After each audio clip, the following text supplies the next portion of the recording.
Sermonário Semana da Esperança 2025.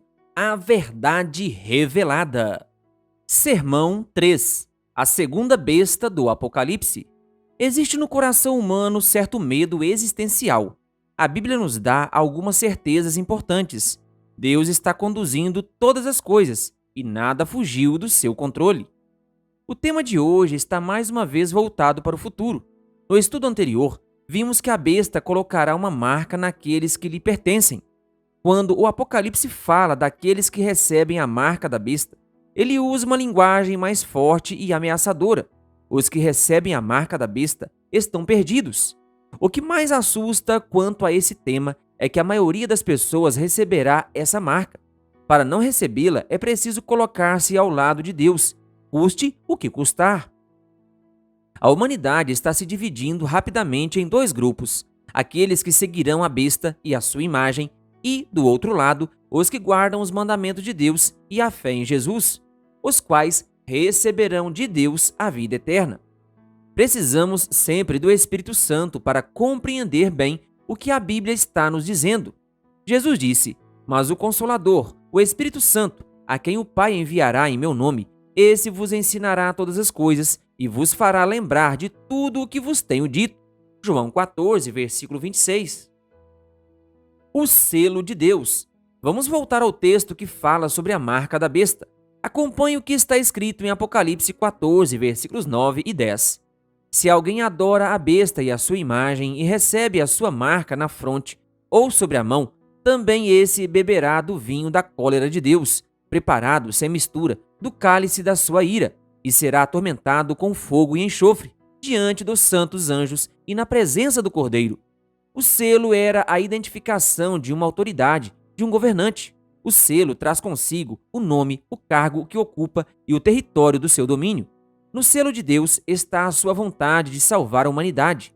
O selo de Deus está espalhado por toda a Bíblia. Em vários textos, encontramos qual é o sinal de Deus. Uma dessas referências está em Ezequiel 20, versículo 20. "Santificai os meus sábados, pois servirão de sinal entre mim e vós, para que saibais que eu sou o Senhor vosso Deus." Talvez alguém possa dizer assim: esse verso está se referindo apenas ao povo de Israel. Nós estamos na Era da Graça. Se você analisar o texto, descobrirá que, em toda a história humana, Deus sempre teve um povo. A Bíblia diz que o sábado é o sinal que identifica esse povo. Deus não está se referindo apenas a Israel no texto de Ezequiel, mas está falando de toda a humanidade. Deus não está falando de um tempo específico, mas de todos os tempos. Na criação, Deus estabeleceu o sábado como um dia de bênção, descanso e santificação. O sábado foi feito para a humanidade e não para um povo específico em um tempo específico. Antes mesmo de o pecado aparecer, Deus já havia criado o sábado. Em nenhuma parte da Bíblia você encontrará que o sábado deixou de ser sinal de Deus.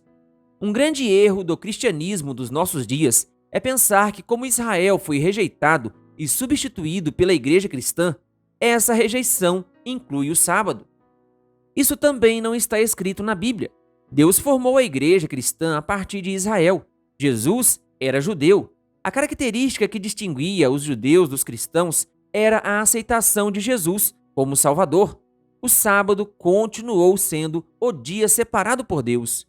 O remanescente espiritual de Israel é o cristianismo, e isso é comprovado quando o Apocalipse fala dos salvos no céu. Então ouvi o número dos que foram selados, que era 144 mil, de todas as tribos dos filhos de Israel.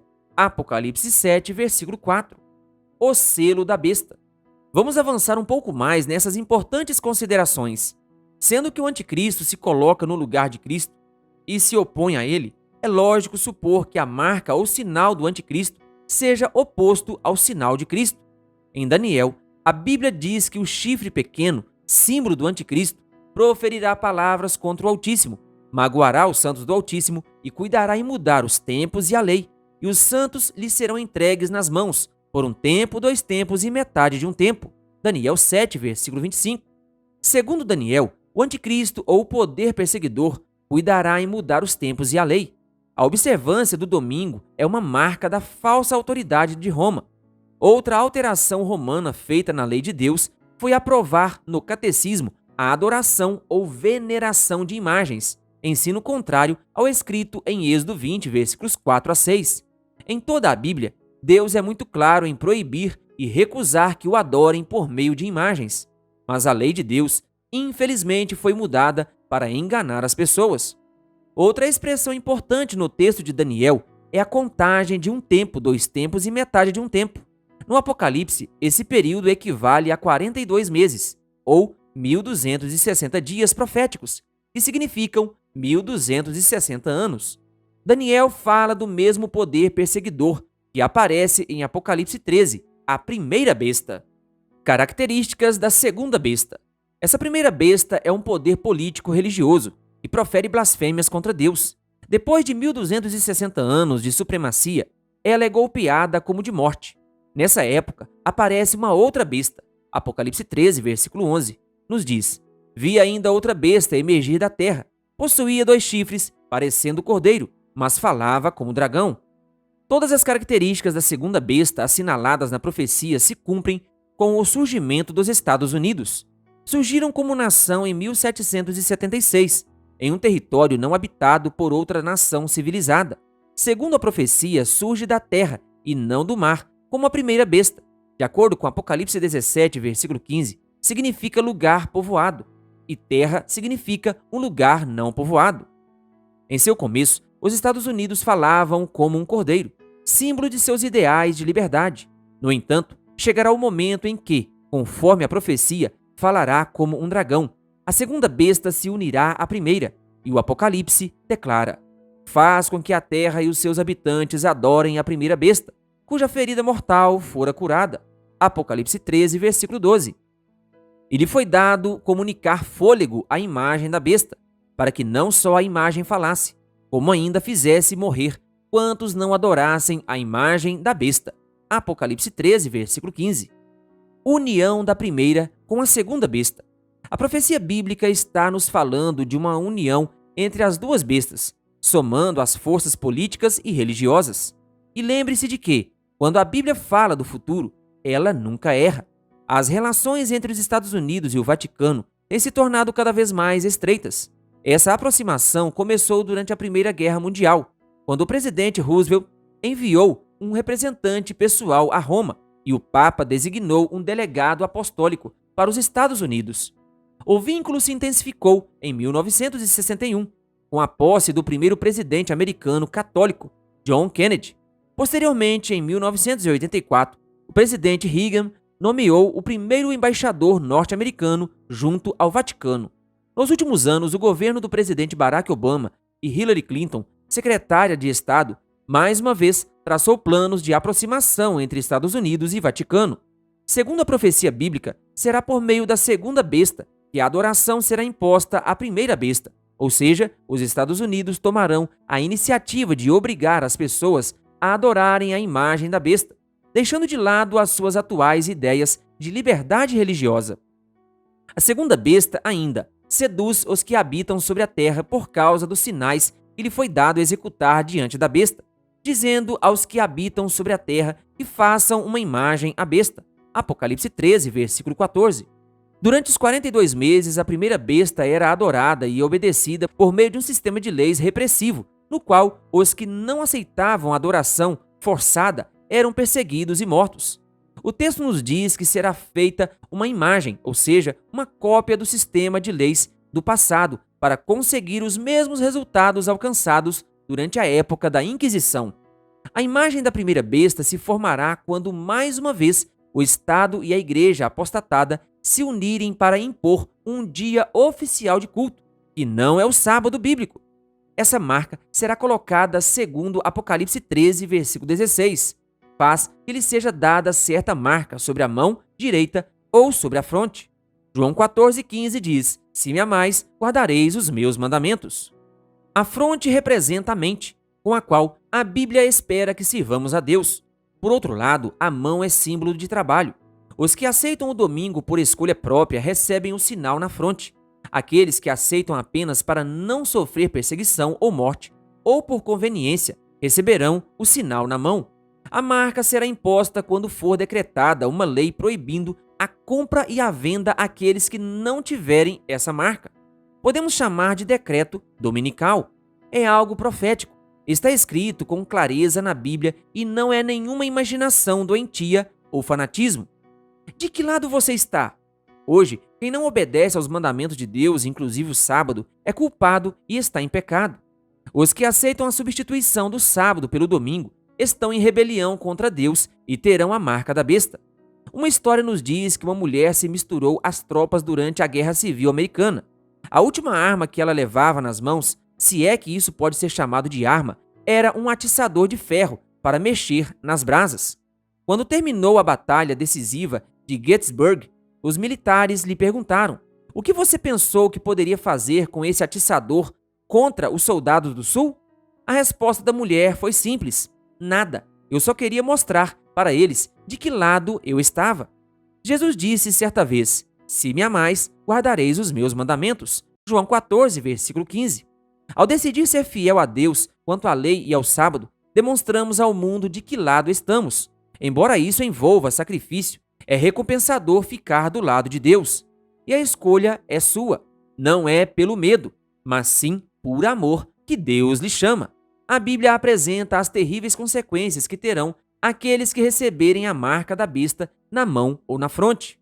Também esse beberá do vinho da cólera de Deus, preparado sem mistura, do cálice da sua ira, e será atormentado com fogo e enxofre, diante dos santos anjos e na presença do Cordeiro. Apocalipse 14, versículo 10. Diante disso, atentar para um conselho de Pedro é muito importante para a sua salvação. Antes, importa obedecer a Deus do que aos homens. Atos 5, versículo 29. Quando a lei dos homens não se choca com a lei de Deus, a postura correta é obedecer a essa lei. Mas, quando há conflito, você deve ficar ao lado da lei de Deus. Entre Deus e os homens, a escolha certa para a salvação é Deus. Nos momentos mais difíceis das perseguições, os filhos de Deus não estarão abandonados. Em Daniel 12, versículo 1, uma profecia assegura que, naquele tempo, será salvo o teu povo, todo aquele que for achado inscrito no livro. O próprio Jesus se levantará em favor do seu povo e o libertará. Na vinda de Jesus, nas nuvens dos céus, com poder e muita glória, com todos os anjos, Deus salvará e libertará para sempre aqueles que decidiram fazer sua vontade. Há muitos anos, um pastor caminhava pelas ruas de uma cidade quando encontrou um menino com uma gaiola cheia de pássaros. Onde você conseguiu esses pássaros? Eu os cacei, respondeu o menino orgulhoso. O que você vai fazer com eles? Vou brincar com eles. E quando estiver cansado de brincar, o que fará? Vou dar para um gato comer. Assustado com a resposta do garoto, lhe disse: eu quero comprar os pássaros. E para que o senhor quer? Eles não cantam, não servem para nada. Eu quero comprá-los. Quanto você quer por eles? O garoto fez a proposta com a gaiola e tudo. O pastor comprou todos os pássaros que estavam assustados com tudo o que lhes tinha acontecido. O menino seguiu o pastor com curiosidade para ver o que ele faria. Foi então que ele chegou a um parque e abriu a porta da gaiola. Nenhum pássaro se movia. Eles não perceberam que estavam livres. Ele começou a sacudir a gaiola e, um a um, os pássaros bateram as asas e voaram novamente em direção à liberdade. Anos depois, escrevendo sobre o que aconteceu, disse: quando os pássaros começaram a voar, diziam: estamos livres da morte. Cristo nos liberta constantemente. Na cruz do Calvário, ele pagou o preço do nosso resgate, libertando-nos da culpa dos nossos pecados. E quando a última tormenta do grande conflito se abater, ele virá para buscar seus filhos e conceder-lhes a libertação completa do mal. Satanás será completamente destruído.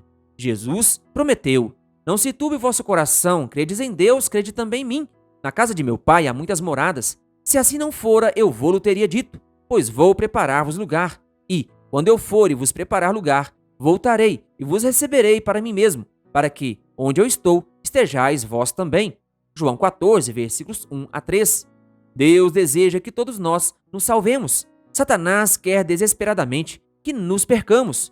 Nossa decisão é expressa por meio da obediência. A Bíblia diz que somos escravos daquele a quem obedecemos. Hoje você pode escolher a quem vai obedecer, qual caminho vai seguir. Que tipo de sinal ou marca você quer receber? O selo de Deus ou a marca do inimigo? Não existe neutralidade. Não existe em cima do muro. A promessa de Jesus será cumprida e depende de você qual caminho seguir. Ore comigo. Pai nosso, momentos difíceis e complicados estão por acontecer na história deste mundo. Precisamos tomar uma decisão e, por isso, eu te peço neste momento que toques o coração de cada um dos teus filhos que estão assistindo a este estudo. Uma decisão precisa ser tomada e, portanto, peço que toques esses corações. Em nome de Jesus. Amém. Querido ouvinte, que Deus lhe abençoe. Se você ainda não é inscrito em nosso canal, então se inscreva e ative o sininho das notificações, canal O Bom da Bíblia, compartilhando a palavra de Deus.